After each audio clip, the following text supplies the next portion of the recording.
अस्सलाम वालेकुम, मैं आरिफ खान हूं और आप देख रहे हैं ओशन लाइफ पाकिस्तान। आज की वीडियो में हम आपको पॉलर ब्लू पैरेट फिश के बेबी फ्राइज के बारे में बहुत सारी मालूमात देने वाले हैं जो इससे पहले आज तक किसी ने नहीं दी। ये वीडियो बहुत ही इंफॉर्मेटिव है, स्पेशली ऐसे लोगों के लिए जो ब्रीडिंग करवाने के ख्वाहिशमंद हैं। और आज की इसी वीडियो में हम आपको पॉलर ब्लू पैरेट फिश के बेबी फ्राइज भी दिखाएंगे जो हमारे किसी भी एक्वेरियम में वेरी फर्स्ट टाइम ब्रीड हुए हैं।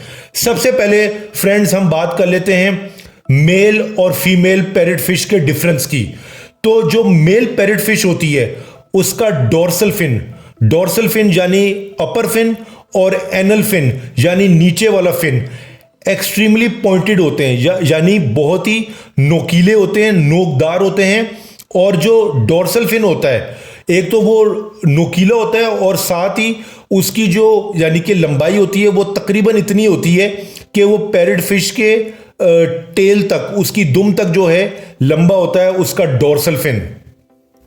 उसके अलावा जो मेल पैरेट फिश होता है उसकी बॉडी जो है वो थिनर होती है, यानी स्लिम और स्मार्ट होता है और साइज में बड़ा होता है निस्बतन फीमेल पैरेट के। मेल जो पैरेट फिश होता है उसकी जो दुम होती है उसमें आपको हल्का सा रेड कलर का शेड महसूस होता है। जब वो मेल पैरेट मैच्योर हो जाता है तो उसकी टेल में हल्का सा रेड शेड आ जाएगा और वो भी ये निशानी होती है कि ये मेल पैरेट फिश है।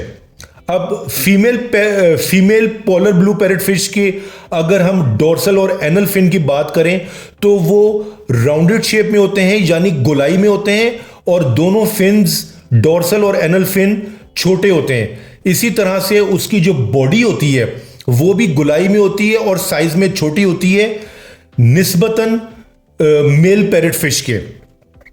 जो फीमेल पैरेट फिश है उसकी बेली यानी स्टमक में आपको ऑरेंज या रेड या फिर गोल्डन कलर का वाज़े तौर पे स्पॉट नजर आएगा, एक यानी कि आपको कलर नजर आएगा उसकी बेली में, जो कि इस चीज की वाज़े तौर पे निशानदेही करता है कि ये फीमेल पैरेट फिश है।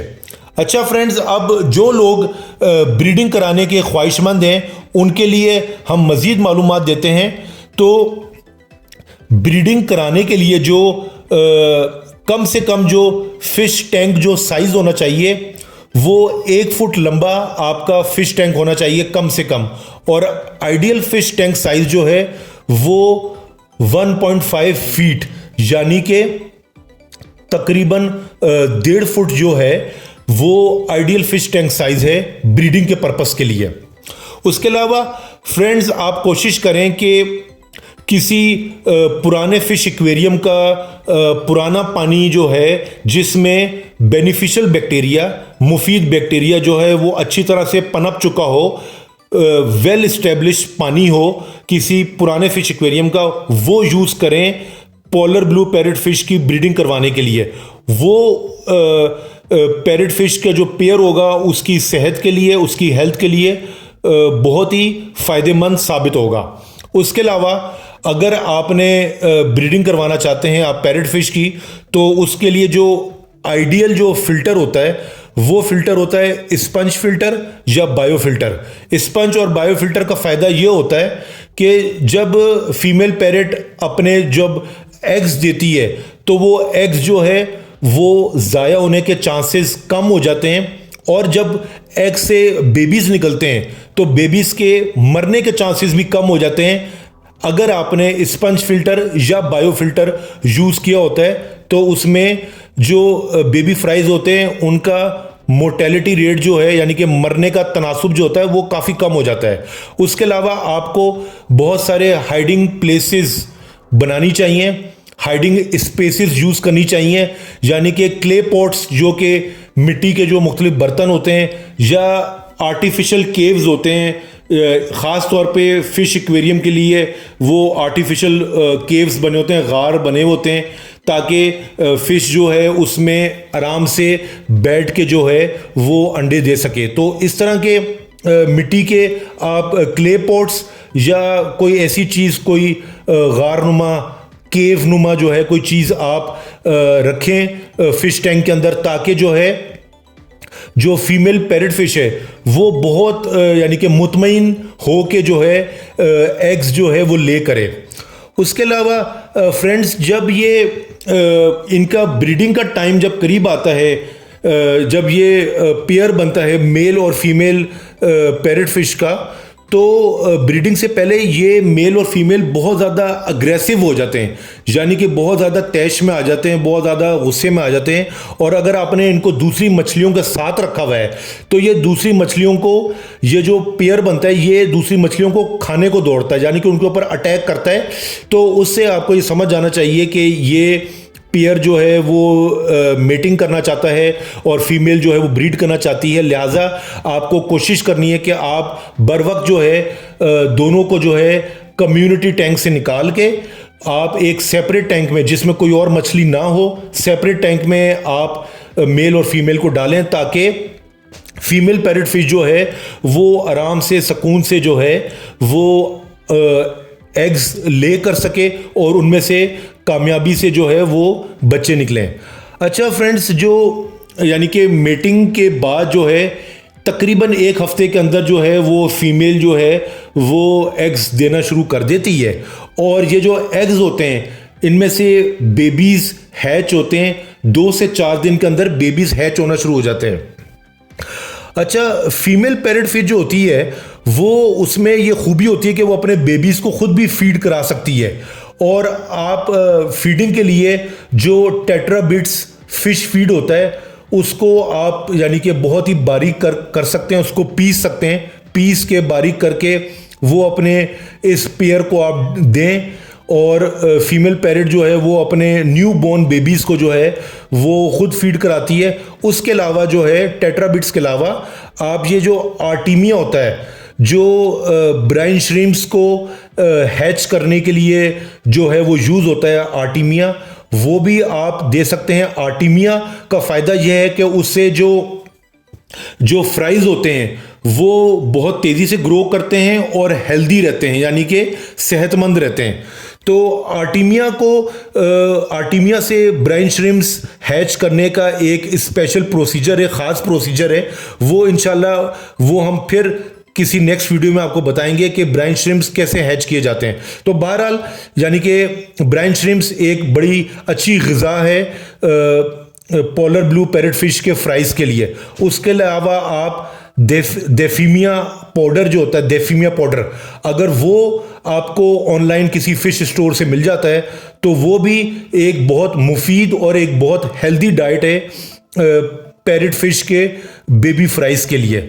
उसके अलावा फ्रेंड्स, हम आपको बताएं कि जब ये बेबीज तकरीबन एक हफ्ते के हो जाते हैं तो उसके बाद ये आपको पूरे अपने एक्वेरियम में इधर उधर घूमते हुए नजर आएंगे। यानी कि पहले तो जब ये पैदा होते हैं तो ये इकट्ठे रहते हैं, साथ साथ रहते हैं, लेकिन जब तकरीबन 1 हफ्ते के हो जाते हैं तो उसके बाद ये पूरे एक्वेरियम में फैलना शुरू हो जाते हैं।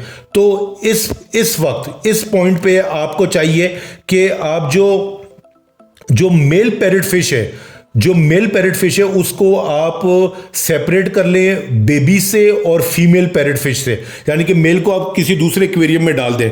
क्योंकि होता यह है कि मेल जो होता है वो फिर अपने बेबीज को जो है वो किसी ना किसी वजह से जो है वो खाना शुरू कर देता है और आहिस्ता आहिस्ता बेबीज जो है वो ख़त्म होना शुरू हो जाते हैं।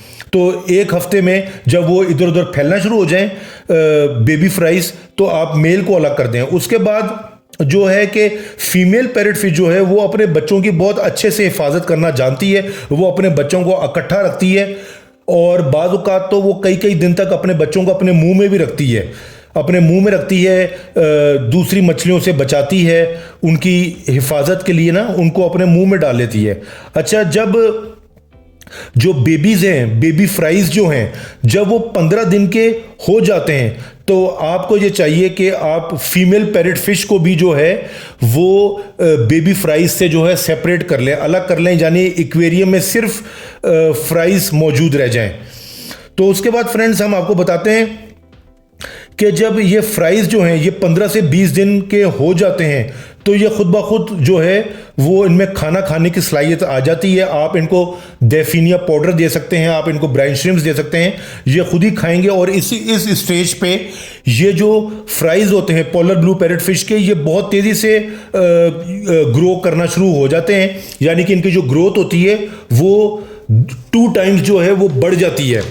उसके अलावा हम वाटर चेंजेस की बात करते हैं। वाटर चेंजेस का यह तरीक़ेकार होता है कि जब बेबी फ्राइज जो हैं वो हैच होते हैं एग्स में से, तो आपको जो है ऑलमोस्ट तकरीबन डेली बेसिस के ऊपर रोज़ाना की बुनियाद पे 20 से 25% जो है अपने एक्वेरियम का पानी चेंज करना होता है। यानी कि पुराना पानी निकाल के 20 या 25% आपको फ्रेश वाटर डालना है डेली बेसिस पर। उसके बाद ये आपने प्रोसीजर रोज़ाना की बुनियाद पे 14 दिन तक आपने कंटिन्यू रखना है। उसके बाद जब 14 दिन हो जाएंगे तो आपने वीक में 2 मरतबा आपने 20 या 25% पानी जो है वो चेंज करना है, वीक में 2 मरतबा। और जब यानी कि वो वीक भी जब गुजर जाएगा उसके बाद नेक्स्ट वीक से आपने रूटीन के मुताबिक जो है वो एक्वेरियम का पानी 20 या 25% जो है वो रूटीन में आपने वीकली बेसिस पे चेंज करना होता है। तो ये तरीक़ेकार है वाटर चेंजेस का। उसके अलावा फ्रेंड्स जो है आखिर में हम बात करते हैं कि ये जो फिश होती है पॉलर ब्लू पैरेट फिश और कॉन्विक्ट सिकलेट, ये फिश जो है ये बहुत तेज़ी से ब्रीड करती है, यानी कि ये बहुत तेज़ी से जो है वो इनकी मेटिंग का प्रोसीजर होता है और ये फीमेल पैरेट फिश या फीमेल जो कॉन्विक्ट सिकलेट है वो बहुत तेज़ी से ब्रीड कर जाती है। उसके अलावा ये 1 महीने में आपको समझ लें आपके 2 से 3 मरतबा जो है वो रिप्रोड्यूस करती है, यानी कि 2 से 3 मरतबा जो है वो एग्स ले करने की पोजीशन में होती है। तो फ्रेंड्स हमें पूरी उम्मीद है कि आपको जो है पॉलर ब्लू पैरेट फिश के जो बेबी फ्राइज हैं उनके बारे में हमने आपको बेहतरीन मालूमात प्रोवाइड करने की कोशिश की और उम्मीद है कि आपको ये पसंद आई होगी। तो फ्रेंड्स आप देख भी रहे हैं कि हमारे इस एक्वेरियम में आपको छोटे छोटे बहुत ही माइनर से जो है बहुत ही बारीक बारीक आपको पॉलर ब्लू के जो है फ्राइज उड़ते हुए भी नज़र आ रहे होंगे। वो चूंकि थोड़ी सी लाइट भी ज़्यादा है और ग्रेवल भी वाइट कलर की है तो शायद इतना ज़्यादा विजिबल ना हो, लेकिन ये आप अगर गौर करें तो आपको बेबी फ्राइज उड़ते हुए नज़र आ रहे होंगे। तो फ्रेंड्स इंशाल्लाह फिश और एक्वेरियम से रिलेटेड फिर किसी नए टॉपिक पे आपके सामने हाजिर होंगे। तब तक के लिए टेक केयर एंड अल्लाह हाफिज़।